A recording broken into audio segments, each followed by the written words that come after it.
reparou que existem muitas séries de TV hoje em dia sobre mulheres mágicas?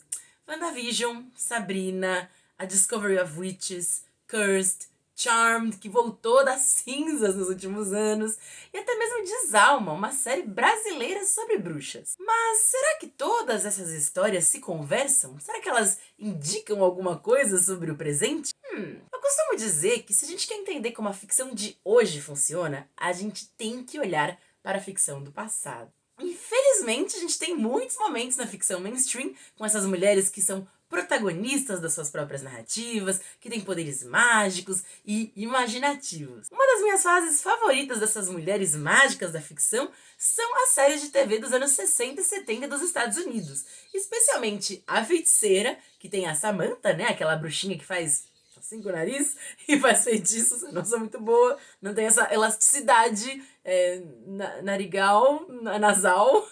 E também, é claro, Gina Eugênio, né, que embora não fosse uma bruxa, ela era essa gênia, né, esse gênio de 2000 anos, que foi libertada por um ser humano e acabou ficando aqui entre a humanidade, causando várias confusões. Mas será que essas mulheres mágicas do passado conversam com mulheres mágicas do presente? Com certeza. Claro que WandaVision talvez seja a série que faz isso com mais obviedade, né? Do jeito mais claro. Porque as referências são muito literais mesmo, especialmente a feiticeira, né? Mas, de certa forma, dá pra enxergar muitas pontes entre essas duas gerações de mulheres mágicas quando a gente olha para como elas mostram e refletem o pensamento sobre o feminino de cada época. Então eu queria convidar vocês a conversar um pouquinho sobre essas gerações passadas de mulheres mágicas, especialmente sobre a nossa querida Samantha. A Samantha, ela é um produto do seu tempo, né? Ela é uma mulher mágica, poderosa, filha de uma bruxa super poderosa, que é a Endora, que inclusive funciona como antagonista da história às vezes. Mas a Samantha tem um segredo, tem um problema. Ela, apesar de ser essa bruxa, não contou isso pro seu marido totalmente mortal.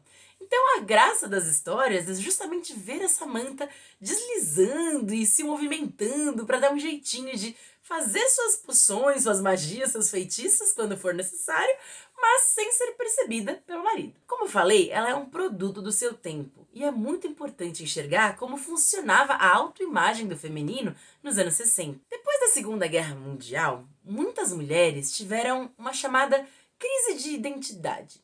Porque a expectativa do governo, da sociedade, da publicidade era que essas mulheres voltassem para casa depois de ter vivido ou trabalhado na guerra, de ter cuidado da casa, de ter trabalhado fora, como se nada tivesse acontecido. A ideia por trás de tudo isso era de fato repopular os Estados Unidos, organizando famílias ideais, espaços domésticos ideais, para que o país crescesse ainda mais economicamente depois da Segunda Guerra Mundial. Então as mulheres ficaram com esse cargo de voltarem para casa e tornarem esse lar a sua única função, sendo que as mulheres são múltiplas e tinham muitas funções até pouquíssimo tempo atrás. Então, a ficção dos anos 50 voltada para as mulheres tem muito desse tom, muito desse caráter de tornar o espaço doméstico, tornar o ambiente doméstico mais empolgante, mais desafiador, como se essas mulheres realmente tivessem que ter superpoderes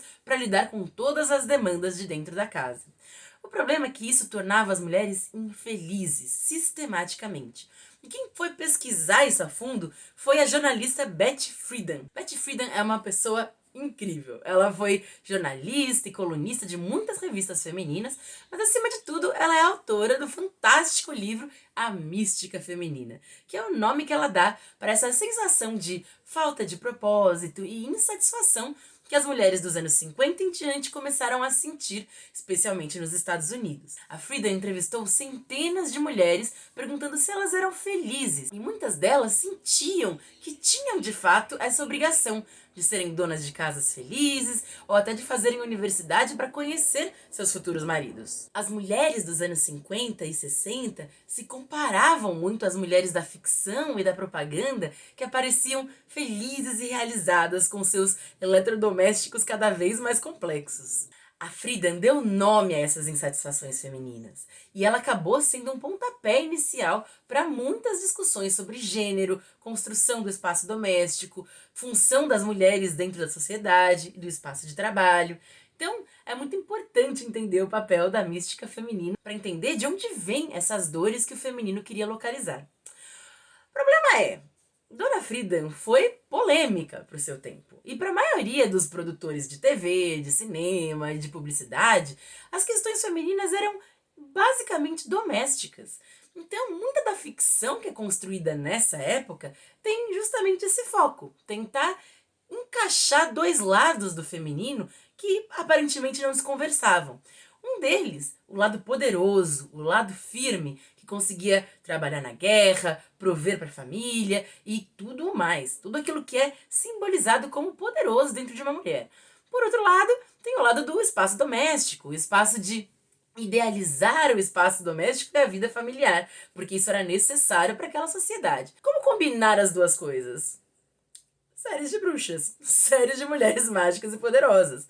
Pois é, isso não aconteceu só na televisão. Nos quadrinhos isso também foi real. Os anos 50 foram muito duros com os quadrinhos, porque depois da Segunda Guerra Mundial, houve todo um debate sobre o quanto os quadrinhos incitavam a violência e até mesmo o desrespeito das crianças em relação aos seus pais, aparentemente muito pedestres, né? A ideia aqui era discutir o quanto uma criança continuaria vendo seus pais com admiração se o super-herói era muito mais legal, muito mais poderoso. Quem naturalmente foi muito afetada por isso foi a Mulher Maravilha, que nos anos 50 e 60 teve todo tipo de trabalho doméstico, se casou, abandonou tudo para ter uma loja de roupas. Tudo isso perpassa por essa ideia de que existia força sim no feminino, mas que essa força podia ser usada apenas para o ambiente familiar. Então, quando a gente vê séries como A Feiticeira, em que a Samantha escondia seus poderes do marido para não incomodá-lo, para não ser questionada ou não ser abandonada, fica o questionamento pra gente que tá, né, vendo essa série de forma contemporânea. Mas por que ela passava por isso, né? O que ela se sujeitava? Na verdade, essa era a ideia da ficção, que as mulheres tentassem combinar essas insatisfações e essas dúvidas, se reconhecendo como poderosas, mas ao mesmo tempo domesticadas, literalmente domesticadas. Vale dizer que A Feiticeira termina de uma forma muito mais potente do que como começou, porque se antes a Samantha tinha todas essas preocupações sobre a sua passabilidade não mágica, né? Agora ela tinha pleno poder e plena voz para falar sobre as suas questões, suas dores, suas vontades, como uma bruxa e uma mulher poderosa. É muito legal ver como as questões e preocupações de gênero da época vão migrando para dentro da ficção. Isso acaba sendo documento histórico para a gente entender diferentes tipos de mentalidades que foram transformados em questão de uma década. Tá, mas por que eu tô falando da Samantha e da Ginny para falar sobre mulheres mágicas contemporâneas? Basicamente, não existiria uma sem a outra. Se a Samantha não tivesse evoluído como personagem e se transformado nessa mulher mais vocal, a gente não teria personagens como a Sabrina hoje contestando o demônio, né, na série moderna. Ou então outras figuras, né, centradas no feminino, que respondem de forma ativa sobre as opressões que elas sofrem. É muito legal ver a origem da mentalidade que hoje a gente está tão acostumado a ver na televisão, e inclusive espera dos personagens. Claro que às vezes acontecem algumas derrapadas. Existem questões narrativas em Sabrina, por exemplo, ou em Sempre Bruxa, que é uma série colombiana sobre essa bruxa que foge da Inquisição para chegar no mundo contemporâneo, e é muito legal, muito gostosa, deem uma olhada, né? Que podem ser vistas como questões que a gente ainda tem que lapidar sobre a imagem do feminino em relação ao masculino. Mas mesmo assim, já é um avanço muito grande. Entender que se essas mulheres do passado foram aparentemente construídas para servirem a essa obediência, né? Hoje em dia a gente tem muito mais elasticidade, muito mais possibilidades e realmente poder nas nossas mãos. Inclusive, é isso que evolui a conversa. Beleza, claro que a gente tem agora muitas bruxas que são poderosas, mágicas, badass, mas quantas delas são negras? Quantas delas a gente vê representando outros lados da sociedade que não sejam a mulher branca, bonita, heteronormativa, magra? Pra onde escoa o poder da bruxa hoje em dia? Eu acho que essa é uma discussão muito longa que não cabe num vídeo só, Mas se vocês quiserem continuar nesse clima, nesse papo, eu com certeza vou falar mais sobre esse assunto nos meus próximos vídeos. Inclusive, podem esperar aí um pouquinho de Cruella, por exemplo. E também tem um pouco dessa discussão no meu último vídeo sobre bruxas, né? Que fala exatamente sobre a ideia da imagem do mal e tá em algum lugar dessa tela aqui. Aproveitando, inclusive, queria fazer um convitinho pra vocês. Em junho agora eu vou dar um curso exclusivo sobre WandaVision, em que eu vou falar um pouquinho desses assuntos e muito mais sobre a construção da personagem, a construção da magia, a ideia de luto. Então fica o convite, vai ser no MIS, no Museu da Imagem e do Som aqui de São Paulo. Ele é totalmente online, então pode fazer de onde você estiver. E eu vou deixar o link aqui embaixo para vocês conferirem e talvez se inscreverem. Vou ficar muito feliz se vocês quiserem. E, é claro, não esquece de curtir, compartilhar e comentar aqui embaixo qual a opinião de vocês sobre as bruxas contemporâneas. Quais delas vocês mais gostam e o que vocês acham que pode faltar, inclusive, para essas personagens, para essas bruxas, serem excelentes retratos do feminino hoje em dia? O que tá faltando? Será que a gente precisa de que tipos de personagens? Conta aí pra mim nos comentários, quero saber tudo.